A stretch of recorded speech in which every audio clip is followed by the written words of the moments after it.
Bonjour, je m'appelle Samir Gabour, j'ai H-A-B-B-O-U-R. Je suis né au Caire en 1933 et je suis professeur émérite à l'Institut de recherche et d'études africaines de l'Université du Caire.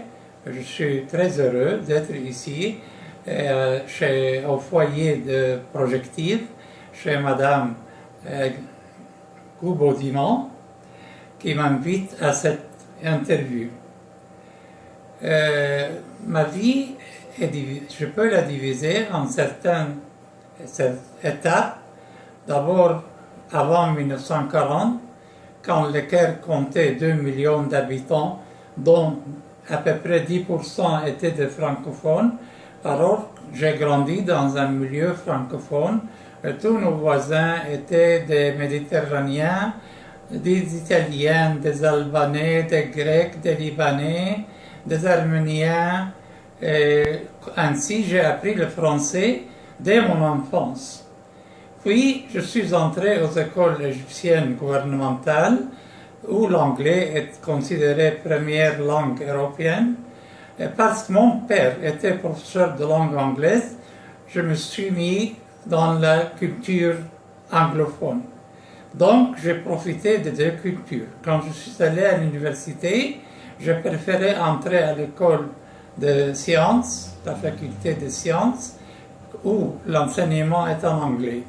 Mais c'était très facile pour moi de comprendre les termes en latin, car ils s'approchaient beaucoup du français que je connaissais.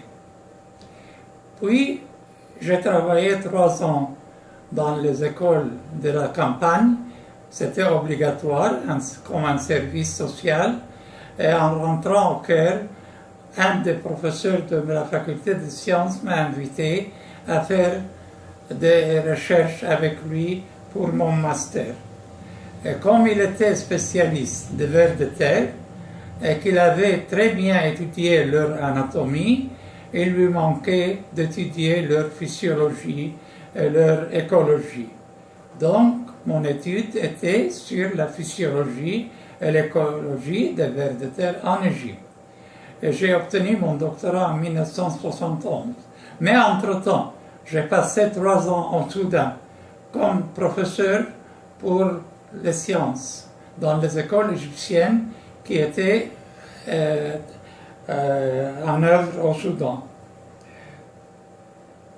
Et j'ai parcouru tout le Soudan, du nord au sud, de l'est à l'ouest, et j'ai fait des recherches en écologie, en botanique et en zoologie. Et j'étais le seul à étudier les plantes du sud du lac Nasser. Et je les ai publiées en 1972 en Belgique. Puis, 40 ans plus tard, un collègue de l'université d'Assouan est allé au même endroit et il a trouvé que mes prédictions pour la nouvelle végétation après la création du lac Nasser étaient correctes. Et bien sûr que ça m'a fait un grand plaisir de savoir que la prospective écologique est aussi valable.